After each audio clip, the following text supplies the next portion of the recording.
السلام عليكم ورحمة الله تعالى وبركاته. معكم يوسف أستاذ مادة الفرنسية بالسلك الثانوي بمدينة الدار البيضاء. 07 08 02 24 29 07 08 02 24 29. Leçon numéro 4, version française. Dans cette leçon, je vais aborder avec vous les 10 seconds chapitres de notre conte philosophique de Voltaire, Candide ou l'optimisme. Du chapitre 11 au chapitre 20. Chapitre 11. Sur le vaisseau vers Buenos Aires, la vieille raconte son origine, son mariage raté avec le prince Massa Carrara, son vécu au Maroc, le pays qui vivait une guerre meurtrière, chose que la vieille n'a pas pu supporter. Elle s'évanouit à la fin de ce chapitre et elle se réveille sous les paroles d'un homme blanc de sa patrie. Chapitre numéro 12. Cet homme était un castrat musicien de la chapelle de Madame la princesse de Palestrine, c'est-à-dire la maman de la vieille. Il promet la vieille de la ramener en Italie à travers la ville marocaine Ceuta, mais il la trahit et la conduit vers l'Algérie, puis la Tunisie, Tripoli, Alexandrie, Smyrne, Azov.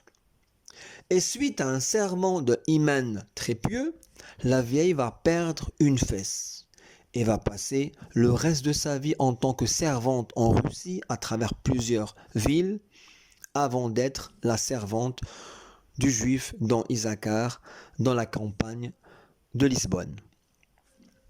Chapitre 13, 07 08 02 24 29. Chapitre 13, le bateau débarque à Buenos Aires. Le gouverneur veut épouser Cunégonde. Cette dernière accepte suite au conseil de la vieille.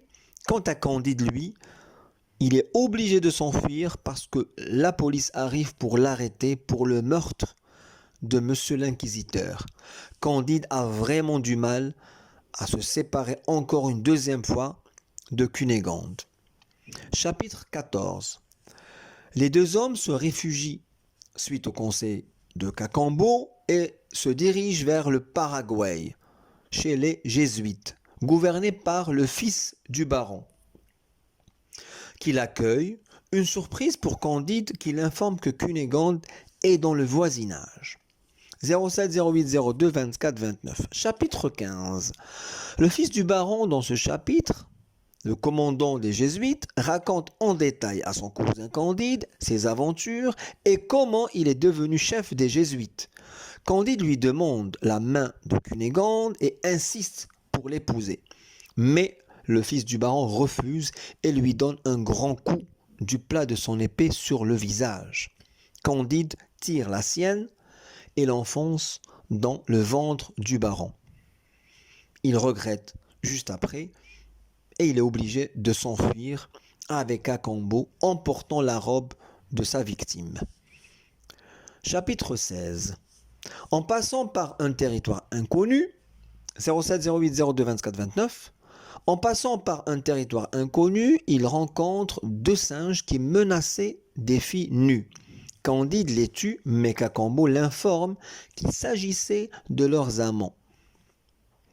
Les deux réfugiés, Candide et Cacambo, sont capturés par les Oreillons qui croyaient qu'ils étaient des Jésuites parce qu'ils portaient la robe du Jésuite.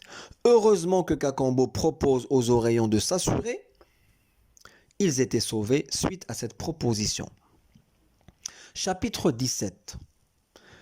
Les deux hommes, Candide et Cacambo, se dirigent vers Cayenne. Après un mois de nourriture sauvage, ils trouvent auprès d'une rivière un canot vide sur lequel ils se jettent. Le fleuve les portait avec une rapidité et ils se trouvent dans un horizon immense qui s'appelle l'Eldorado, pays d'or, où tout paraît très beau. De l'or par terre que les deux voyageurs ne manquaient pas de ramasser bêtement, une très agréable musique, une odeur délicieuse, un repas garni, tout cela était gratuit. 07 08 02 24 29. Chapitre 18. Dans l'Eldorado, ils vont rencontrer un vieillard de 172 ans. Il leur parle des origines des habitants d'Eldorado ainsi que leur religion, le gouvernement. Ils ont été bien accueillis, notamment par le roi. Ils sont restés un mois. Candide décide de quitter l'Eldorado en prenant des immenses richesses pour libérer Cunégonde. 3 milliers physiciens les aident pour quitter l'Eldorado. Chapitre 19, 07 08 02 24 29. Candide et Cacambo perdent quelques richesses en route et arrivent à Suriname, où ils rencontrent un nègre étendu par terre, n'ayant que la moitié, à cause de son maître, le Hollandais vendeur d'Andure. Ce nègre a perdu la main droite et la jambe gauche. Candide envoie Cacambo à Buenos Aires pour récupérer Cunégonde. Il reste à Suriname.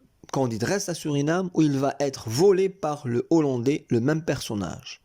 Et il va payer une amende au juge pour le bruit et les frais de l'audience. Candide cherche l'homme le plus malheureux pour l'accompagner à Bordeaux sur ses dépens. Chapitre 20. L'homme choisi par Candide pour l'accompagner à Bordeaux s'appelait Martin.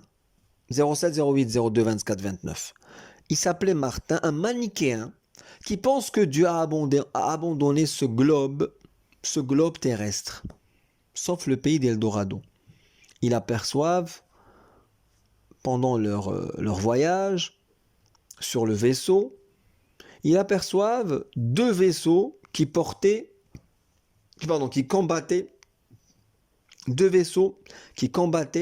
à distance. L'un qui portait vendeur d'Andure, le Hollandais, avec une centaine d'hommes, coule à fond.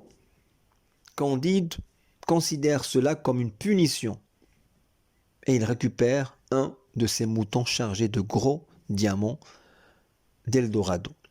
07 08 02 24 29.